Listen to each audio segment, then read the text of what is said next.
Hey, what's happening, guys? What's going on? YouTube, you guys have tuned into Rules for Rebels, and in today's video, we're going to be covering a story from The Verge. Fry's Electronics is shutting its doors for good.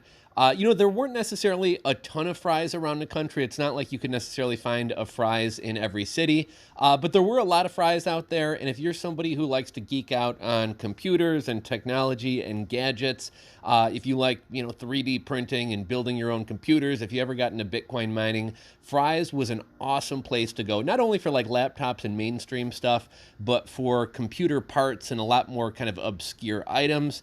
And the Fry's in the Chicagoland area was just kind of a boring storefront. I never really realized this, but apparently Fry's across the country were all pretty funky stores. There was one Fry's store that was themed like a pyramid. There was another one that had an alien theme with like a flying saucer landing on a roof and aliens.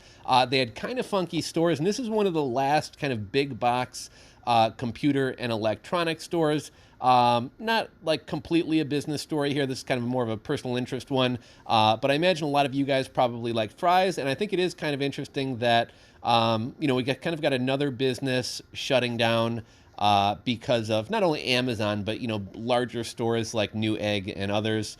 For anybody who's visited Fry's in recent years, I think the stores have been kind of going downhill a little bit. I've noticed, over the years, the shelves have kind of gotten barer and barer and barer. And on a couple of recent trips to Fry's, I did notice entire sections of the store that just literally had nothing in there and had kind of empty, bare shelves. And I guess Fry's had some issues with some of their suppliers. I think Samsung had cut Fry's off for not paying their bills. And I believe the store had kind of switched to a consignment model where, as opposed to buying any inventory themselves, everything they had at Fry's stores was basically stuff they were selling on consignment. So the manufacturers or distributors owned the actual products, and Fry's just sold them and took a cut of every sale. I actually still got a $75 Fry's gift card that I've been meaning to use for ages, and I just have never gotten around to using.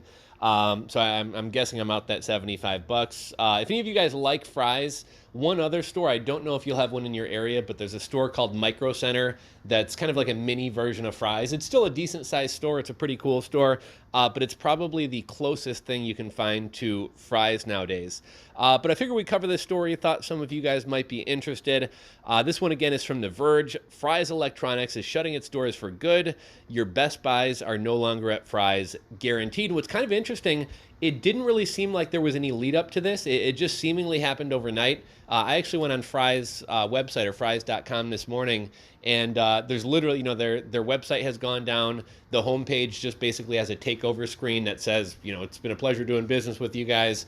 We're sorry, we're closing. And this all seemingly happened overnight. I forget if I mentioned this already, but I was hoping that they might do like a going out of business sale, and there might be some opportunities to buy some clearance stuff to resell on eBay or Amazon.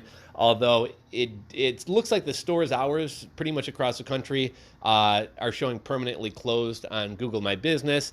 And I'm guessing because they were on this consignment model and they seemingly didn't own any of their own inventory, I'm guessing the manufacturers will just take back the items. I don't think the stores are actually going to have a going out of business sale. If you guys know any more about this story, drop a comment down below. If you guys have any fun stories about your first computer at Fry's or anything else, drop those down below as well. Getting into the article, Fry's Electronics, one of the last big brick and mortar electronics store chains in the United States and Silicon Valley institution in particular, is permanently closing nationwide. The company has officially confirmed Wednesday, following Tuesday evening reports from San Francisco Bay Area broadcaster Cron 4, as well as Bill Reynolds and Matthew Keys. After nearly 36 years in business as a one-stop shop and online resource for high-tech professionals across 9 states and 31 stores, Fry's Electronics Inc., or Fry's or Company, has made the difficult decision to shut down its operations and close its business permanently as a result of changes in the retail industry and challenges posed by the COVID-19 pandemic, reads a statement from Fry's. And I think Fry's was in trouble long before COVID hit, but COVID obviously probably didn't help the situation. It was kind of funny. I was reading a few comments on articles and also on Reddit, and while a lot of people shared kind of nostalgic stories and really liked Fry's, pretty much everybody said the store has been kind of going downhill for a while. If you've ever visited a Fry's anytime in the past 2 to 3 years, none of this will come as a surprise, as they say. Even before the COVID-19 pandemic, the family-owned business had been pushed to the brink of extinction by online retailers like Amazon, Newegg, and more. Initially, the company started a campaign to price match any item you could find online. It added a children's toy aisle, huge racks of as seen on TV gadgets, even perfume, but things got worse. By 2019, what used to be a paradise of gadgets, computers, components, video games, audio equipment, and appliances has turned into a ghost warehouse filled with empty shelves. And that's one interesting thing about Fry's. I think their stores were just too big. I mean, they were literally like bigger than a Costco, some of them. And also, they had a lot of weird items. Like I think it's kind of cool. It sort of made sense that they had like small appliances. I can kind of see the as seen on TV gadgets, but I mean, they had pots and pans. They had food. I think the Fry's by Me even had. I think they had like an aisle full of like flashlights and paracord bracelets and like survival goods type things. It was, it was mostly electronics, but they also had an odd hodgepodge of items. Let's see here. Somebody tweeted about this. I happen to be near the Fry's Electronics in Roseville, California today, so I stopped by to check out the current state of the chain, which is going through some bizarre trauma that has left it largely unstocked. Warning, this is going to be heartbreaking. You can kind of see there, that's not necessarily one of the more exciting Fry's, but you can see that locomotive coming out of the side of the building. Most of their stores, except the one in the Chicagoland area, had kind of cool themes to them, but you can kind of see here the shelves just being barren. It turned out the company had been forced to switch to a consignment model, only able to attract suppliers willing to get paid for their goods after Fry's managed to sell them.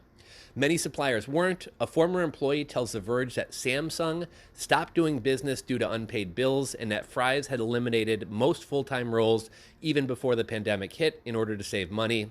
A longtime store manager tells me employees got paid out, including vacation pay, through February 24th. YouTube star Bitwit famously conducted a video investigation that showed the depth the once great stores had sunk to and how the company shipped extra inventory to its Las Vegas store just in case journalists stopped by during CES 2020. Soon, the company began closing its stores, and not just any stores, but major ones in the heart of Silicon Valley, like its cowboy-themed store in Palo Alto, mere steps away from where my dad used to work on the Danger High Top, known better as the T-Mobile Sidekick, and many big tech startups still do business. That Palo Alto store closed in December of 2019. I used to ride my bike to the company's Egyptian-themed pyramid-shaped store in Campbell, which abruptly closed last November. Egyptians, cowboys, yes, setting foot into a Fry's Electronics was an experience with a capital E. When I moved to the Bay Area in 1990, one of the very first stores was laid out like the insides of a now vintage computer. You'd walk down the aisle of a motherboard, bumping into a giant human-sized capacitor and resistors as you'd go. The Egyptian store had fake columns, mummies, and sarcophagi. Laptops were laid out on huge stone slabs held up by statues of Black Panthers. That Palo Alto store, which closed, fake horses and hot air balloons hanging from the ceiling. And here's one thing I always try to encourage people: support smaller businesses, support local businesses. I know Amazon's convenient. I know a lot of people, it seems like everybody hates Amazon, yet nobody can drag themselves away from ordering from Amazon. I've told this story a number of times in the past, but a buddy of mine wanted to get into beer brewing. We wound up going to this, there's a store that sells like beer brewing stuff as well as like weed growing stuff. We went and visited the store. The guy at the store was super nice, walked us through the whole store, let us try some different beers that he had brewed, kind of explained the whole brewing process to us who knew nothing about brewing beer.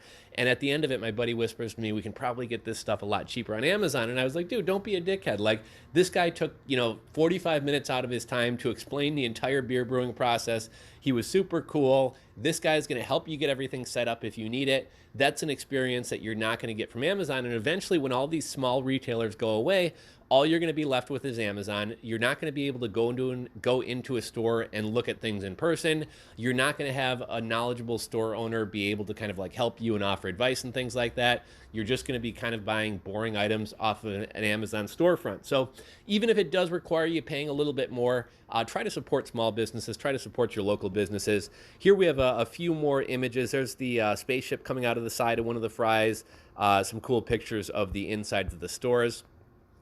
Going to a Fry's store is entertainment in itself for a geek. It could be recuperative, wrote former Apple exec Jean-Louis Gasset in a 2019 blog post.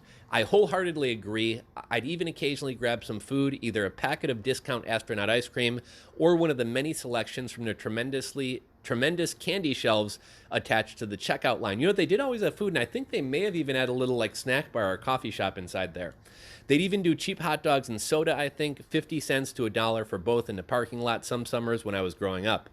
The company's Black Friday doorbusters were a Silicon Valley event too, with lines around the block for $200 laptops and $60 routers. And that was one of the cool things about Fry's. Fry's always had, I mean, if you want a new keyboard, Fry's has like 300 keyboards out there for you to choose from, and probably like a good 50 or 100 laid out on the shelf so that you can actually kind of touch them and feel the feedback from the keyboard. You know, you go to Best Buy and they got like 4 laptops out, 6 laptops out. Fry's would have like 3 tables full of probably what, 20, 40, I don't know, 60, 70, 100 laptops. So it was a really cool place to shop and actually get to kind of put your hands on the items you were thinking about buying. Back to the article, you could try out a lot of demo devices too. I tried my first VR headset at Fry's long before Oculus came around. It was my first taste of Final Fantasy, I don't know Roman numerals, I think that's 3, on a demo PlayStation as well. There was the little matter of Fry's famously bad customer service, though. Rare was a day when I'd find an employee who knew anything about their products. Checkout lines were long, returns were incredibly slow, and the company was well known for taking product returns, slapping on a discount label, and sticking them right back onto the shelf. They'd also try to check every item against your receipt as you left, something that, unlike Costco where you sign a member's agreement, you didn't need to let them do. That was a funny thing. They were really like, they'd really look in your bags and like feel you up when you were leaving a Fry's. I can't figure out where to fit it, but there was also an amusing incident where a Ferrari driving VP was found to have embezzled $65 million. The writing has been on the wall for Fry's since at least last April, I would say, when reports surfaced that its San Jose store might be replaced with an office campus. Reports that often neglected to mention that Fry's corporate headquarters also occupied the same address. For a lot of readers, I bet this news of a nostalgia trigger more. For a lot of readers, I bet this news is more of a nostalgia trigger than a real loss. But for me, it feels like we're at the end of an era of gadget stores. Now that the one I grew up with is gone, over the years we've lost Radio Shack, Toys R Us, Sharper Image, and Brookstone, the Bose stores, Circuit City, the Microsoft store, and more. I don't know if you guys remember Tiger Direct. I think it eventually maybe morphed into CompUSA, or maybe CompUSA was the online version of Tiger Direct. But I remember there used to be some Tiger Direct stores around. Those actually wound up going away probably like a decade ago. Where were we? In the Silicon Valley, we also lost, there they go, CompUSA and Micro Center, and stores like Halted, known for actual circuits, not computers, and Weird Stuff Warehouse, a wild experience itself, read my thread, have long lost their closed doors as well. Some of the bigger ones have become zombie brands, but they're effectively gone. Micro Center still has stores outside the Bay Area. I'm trying to think of any Silicon Valley electronics stores left, save Central Computer, and of course Apple and Best Buy. If you think of any, let me know in the comments. I might like to visit. Well, that's still an option. And here's the message from Fry's. Let's see if I can read this without blowing it up. After nearly 36 years in business as a one-stop shop and online resource for high-tech professionals across 9 states and 31 stores, Fry's Electronics has made the difficult decision to shut down and close its stores. Let's see. If you have any questions, contacts, I think there they kind of go into, you know, if you have a computer sitting at Fry's that was waiting to be repaired or something like that, I think they give you instructions on how to take care of that. What do people say in the comments? At least we still have Micro Center. Not in the Silicon Valley we don't. Maybe they should come back. Let's see. It's hard to talk about Fry's without mentioning Circuit City and Micro Center. Micro Center's parking lot in Houston was full of expensive, geeky cars. It was really busy inside. Prices are all over the place, and you can find things with razor margins and not so niche USB-C PC hubs with 5X premiums, but it was busy and a godsend. Oh, the time I could have saved at work if I had one of those near me my whole life. Fry's and Micro Center operate in the same markets and sell the same stuff with online on top of it. It's too much. That's one of the things about Fry's. Fry's website was always terrible. Like, I don't even know if they had any e-commerce function of the website. I think you might have been able to buy things online and have them shipped to you, but the website was just horribly laid out. Their inventory was always off. And yeah, I think if they had made a better push into e-commerce, maybe they could have survived. Anyhow, I'm not going to read all the comments. I'll link to this article if you guys want to give it a read yourself.